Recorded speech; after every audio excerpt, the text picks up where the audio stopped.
You, young man, you come here.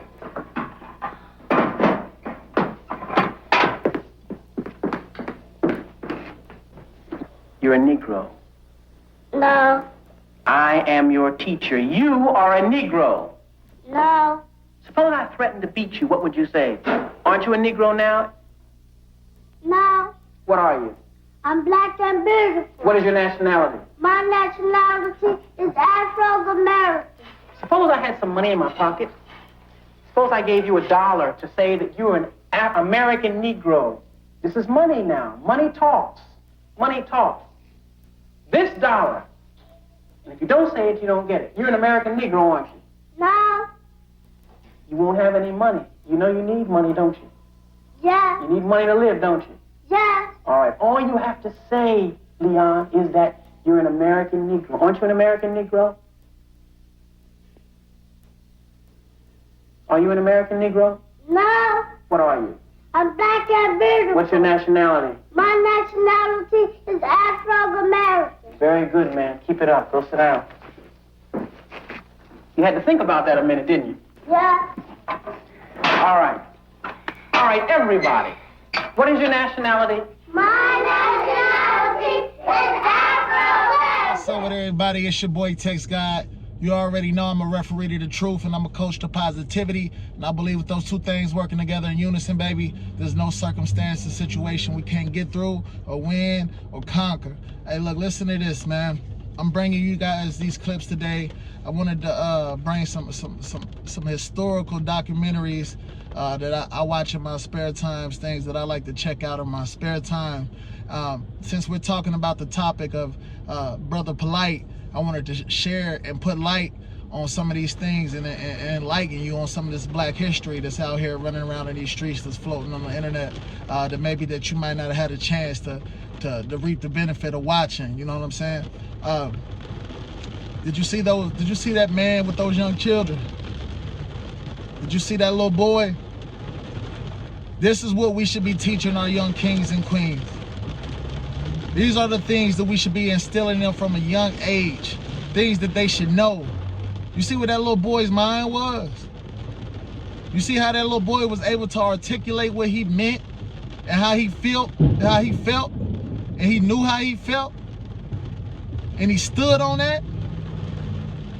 Even when he pulled the $1 out, he thought about it. He like, man, I know I could buy some candy and stuff with that. But that's what we gotta, that's the feeling that we gotta kill. That's the part of it that we gotta kill, because money ain't worth your soul. Money ain't worth sending and leading your people into the wrong direction. That ain't black power. That's not black excellence. That could never be black love. That could never be black people building together. That could never be progress. That can never be no results. There can never be no positive results out of that. This is what I'm saying. This is what I'm saying. Did you see those kids' faces? Did you see the innocence in their eyes? But the moral and the values, did you see the seriousness in those kids' eyes? Now walk into a classroom, walk into a regular school classroom, and see if you can see kids paying attention and comprehending, and I'm talking about full-fledged focus on what this man is talking about. Walk into a regular school if you can see if you can find one classroom like that. And if you can, let's commend and appreciate that teacher, because they put forth effort to get those kids to sit still and listen to a message and internalize it and understand that these are morals that they're building upon. Commend that teacher out there in that regular public school, in that private school, getting those kids to pay attention and focus like that and build morals and character as a young kid. Did you see that? Did you see the seriousness in those faces? Not only that, since we're talking about Brother Polight, do you see the innocence in those kids' faces? The innocence. This is where this shit becomes sickening to me. This is where it becomes sickening, disturbing, disgusting. When a brother is speaking and teaching this black power shit, it ain't shit Please excuse me for that. Because I ride for my black people and I ride for the black culture, but not riding in the same boat or in the same car the Brother Polight is riding in, Rolls Royce or whatever. You speaking about money. Those kids are turning money down so they can understand morals and character. They're looking up to people like you.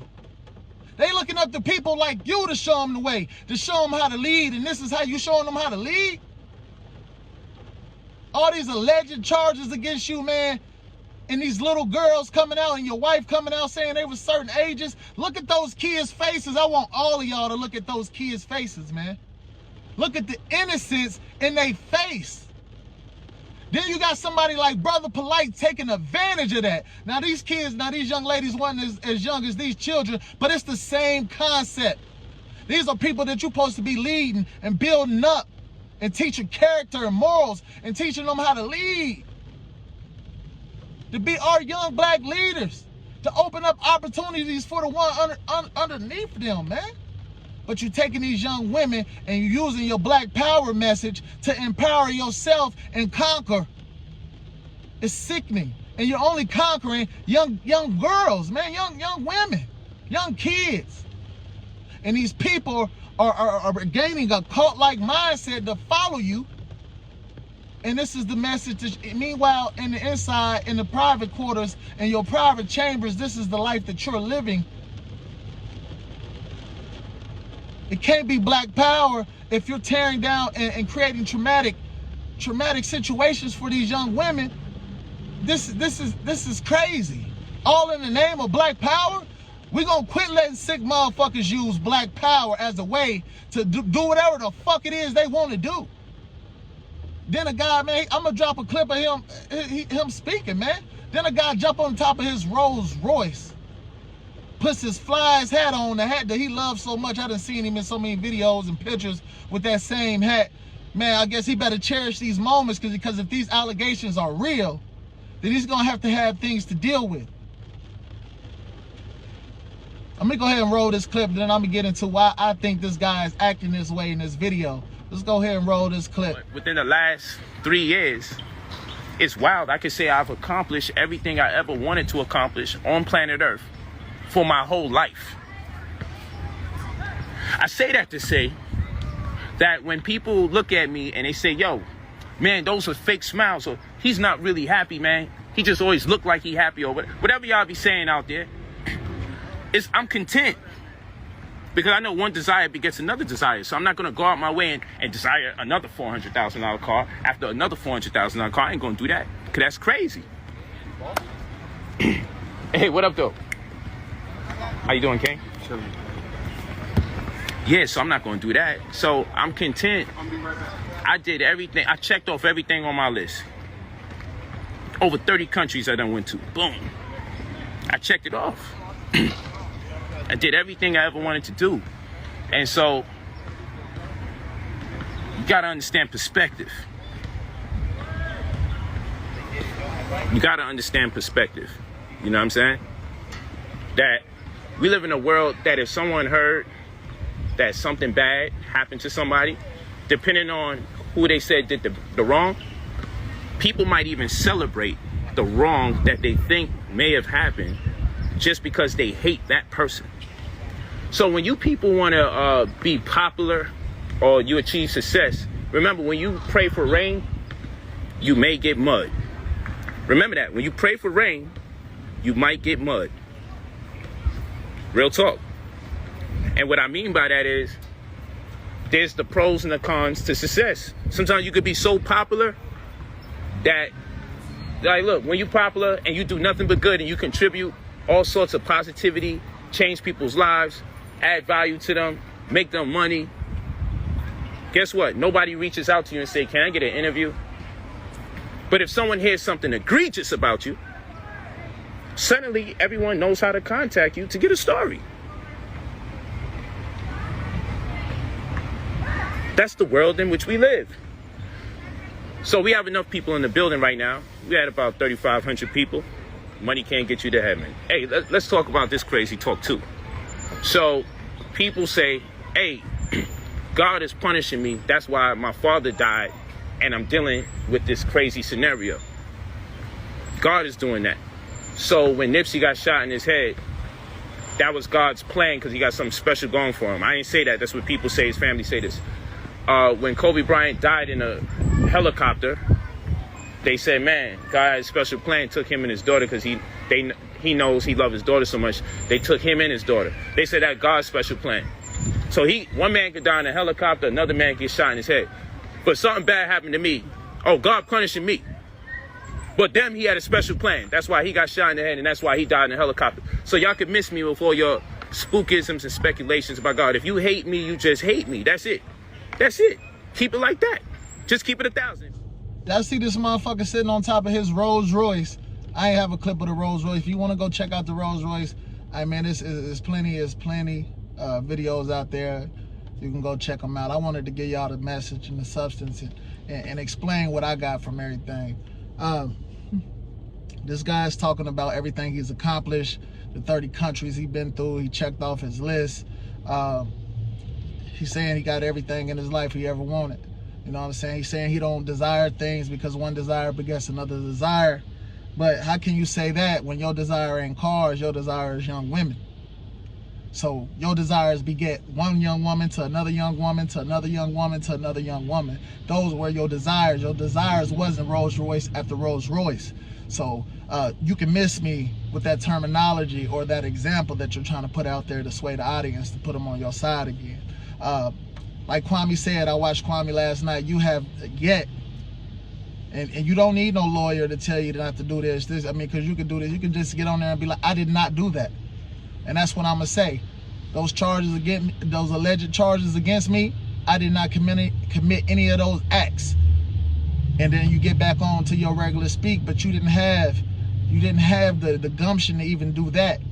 But what you did do is brag about all of your accomplishments and everything that you did in life and how you felt like your life was a success. You know what I'm getting out of this? Because your lawyer should have told you to just shut the fuck up, because if I'm a prosecutor, I'm gonna eat this up, man. This guy right here is basically giving in the beginning. Listen to him speak. He's talking about everything he's done in life, knowing that it's going to be over, knowing that everything is going to be taken away from him, knowing that this case is probably going to end him in jail. This case is probably going to land him in jail. So he's telling you everything he's done because he wants praise for that. He wants to tell himself and within himself, I've done everything.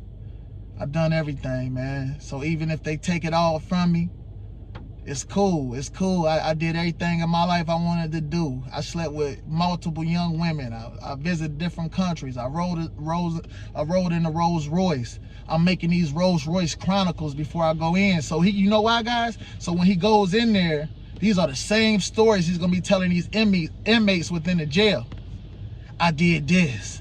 I was this. I was big dog. I went to this country. I had a Rolls Royce. Yeah, they tried to stick me. Then I made bond. I got back out here. My people still was there for me, holding me down, this and that, da-da-da. I had a ball knowing that I was going to come back in here, because if you listen to him and you listen to that whole video, he's talking to his boys like, yeah, we outside today, because he should be happy that he's out fucking side.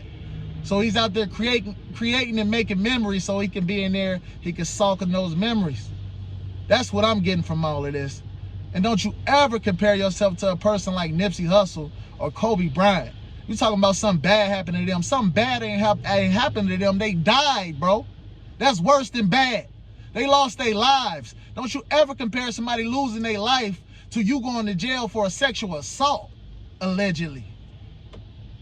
How can you compare sexual assault to somebody losing their life in a plane with their daughter, or somebody gets shot in the head that was actually out here doing stuff for their community, helping their community, trying to help people get off drugs, helping music artists put their music out, building a branch for his community, bro.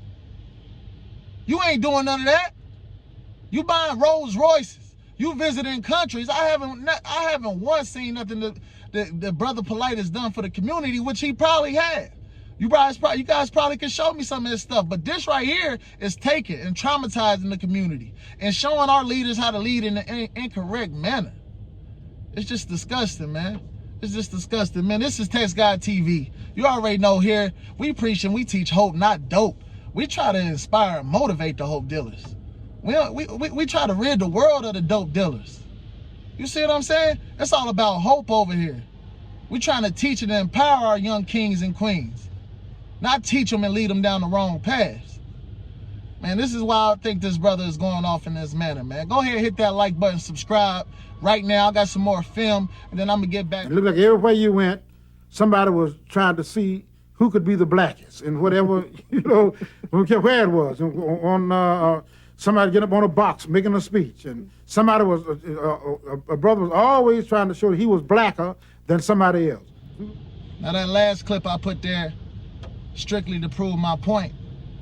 And I'm gonna say this, man, and I'm speaking to all young black kings and queens out there. Every voice is valuable. Every voice needs to be heard. Everybody has input and insight that needs to be delegated upon, and implemented into the right circumstances and situations out here in life.